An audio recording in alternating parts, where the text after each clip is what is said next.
A história da França. Vamos começar no tempo da pré-história. Nesse tempo, a França era habitada principalmente por grupos nômades de caça e colheita, que após algum tempo, começaram a produzir ferramentas com pedra lascada. Já há 40 mil anos atrás, começou a produzir ferramentas com ossos. Quando começa a Revolução Neolítica, a agricultura foi descoberta. Como podemos ver, a França estava indo relativamente bem, porém, chegam novos povos, vindos do norte europeu, sendo conhecidos como celtas, e não é o carro.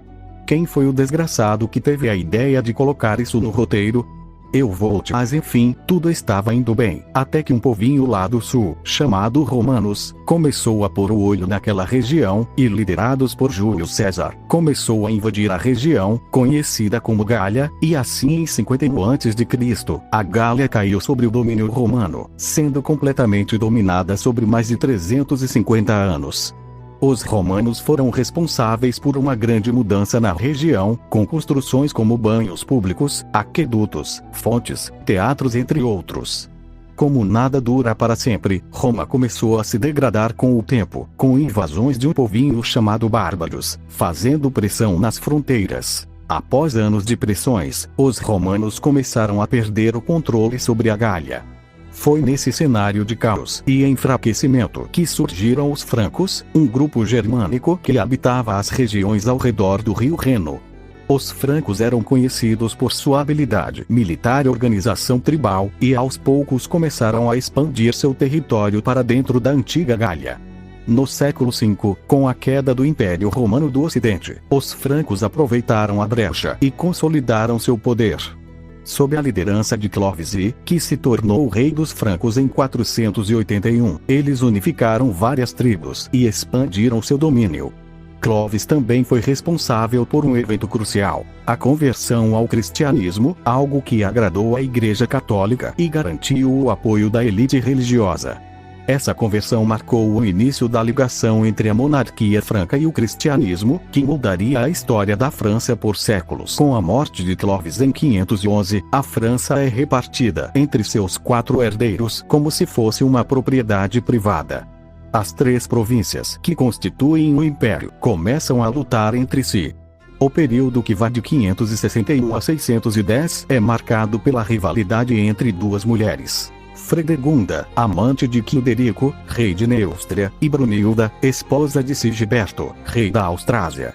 Em 613, Dagoberto restabelece a unidade por pouco tempo. Após sua morte em 639, seus descendentes, os primeiros reis indolentes, deixam a condução da guerra renascente aos primeiros ministros da época, os ministros de palácio. Os últimos reis merovingios perderam a Aquitânia e a Armórica. Os ministros de palácio são mais poderosos e mais respeitados que os próprios reis. Em 687, Pepino de Herstal, ministro do Palácio de Austrásia, põe fim ao reino de Austrásia e unifica os ministérios do Palácio dos 3 Reinos. A partir desse momento, só existirá um rei, o de Neustria, e um só ministro de palácio, o de Austrásia, que deterá o poder real. Com a morte de Pepino de Herstal, seu filho natural, Carlos Martel, se converte no novo ministro de palácio. Carlos Martel salva a França da invasão dos árabes, derrotados perto de Poitiers em 732. Seu filho, Pepino o Breve, destrona o último rei merovingio, dando início à dinastia carolíngia. Carlos Magno, o grande neto de Carlos Martel, foi coroado imperador do Sacro Império Romano Germânico em 800, reunindo boa parte da Europa Ocidental sob seu governo e promovendo um renascimento cultural e educacional, conhecido como Renascimento Carolíngio. No entanto, como tudo na história, o poder dos francos também começou a declinar.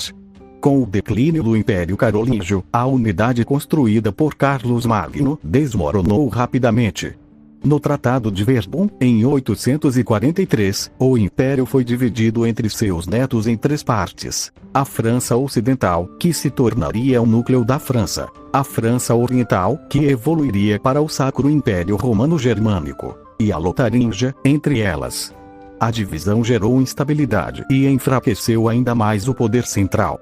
No caos político que se seguiu, os duques e condes regionais ganharam cada vez mais poder.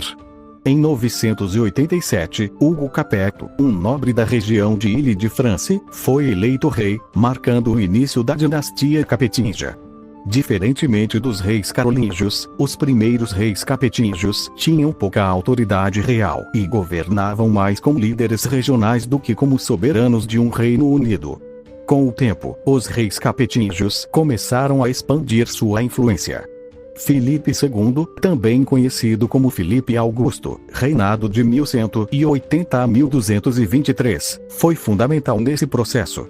Ele derrotou os reis ingleses na Batalha de Bouvines, em 1214, recuperando vastos territórios e consolidando a autoridade real. Durante esse período, Paris começou a se destacar como um centro político e cultural.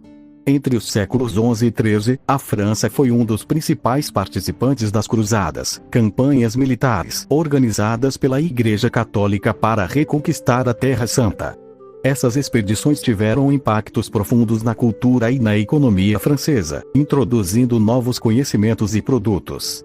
Enquanto isso, a França também florescia culturalmente. A construção de catedrais góticas, como Notre-Dame de Paris, e a fundação da Universidade de Paris simbolizavam o auge do prestígio francês na Europa medieval. Chegando ao século XIV, a monarquia francesa enfrentou grandes desafios. Em 1337, começou a Guerra dos 100 Anos contra a Inglaterra, uma disputa que envolvia questões de sucessão ao trono francês e rivalidades territoriais, que eu já fiz vídeo sobre, então vai lá dar uma conferida. A guerra, que na verdade durou 116 anos, foi marcada por períodos de vitória e derrota para ambos os lados. No início, os ingleses levaram a melhor, especialmente na Batalha de Crécy, em 1346, e na Batalha de Poitiers, em 1356, onde o rei francês João I foi capturado. O uso do arco longo inglês devastou a cavalaria francesa, marcando uma revolução no campo de batalha medieval. Além disso, a França foi devastada pela peste negra, de 1347 a 1351, que reduziu drasticamente sua população, e por revoltas camponesas, como a Jacquerie, em 1358.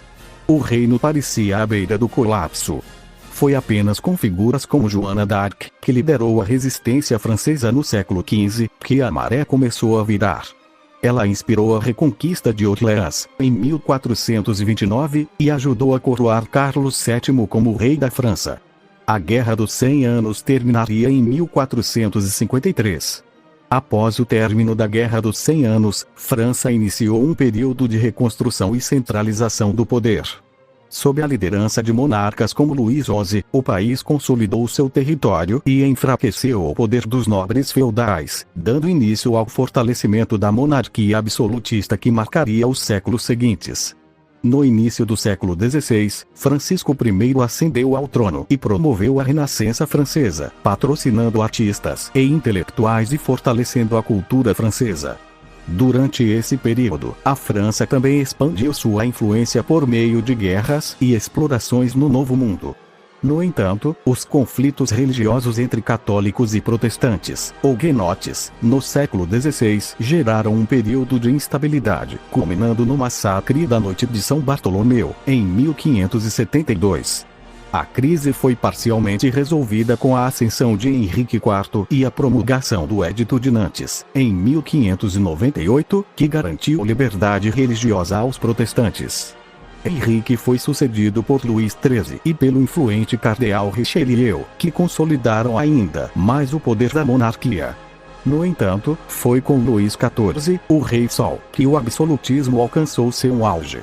Ele governou por mais de 70 anos, centralizou o poder em Versalhes e fez da França a maior potência europeia. O esplendor de Luís XIV foi seguido por crises econômicas e sociais no século XVIII. As desigualdades sociais e os altos impostos geraram descontentamento, culminando na Revolução Francesa, em 1789. A Revolução derrubou a monarquia e estabeleceu a República, marcando o início de uma nova era.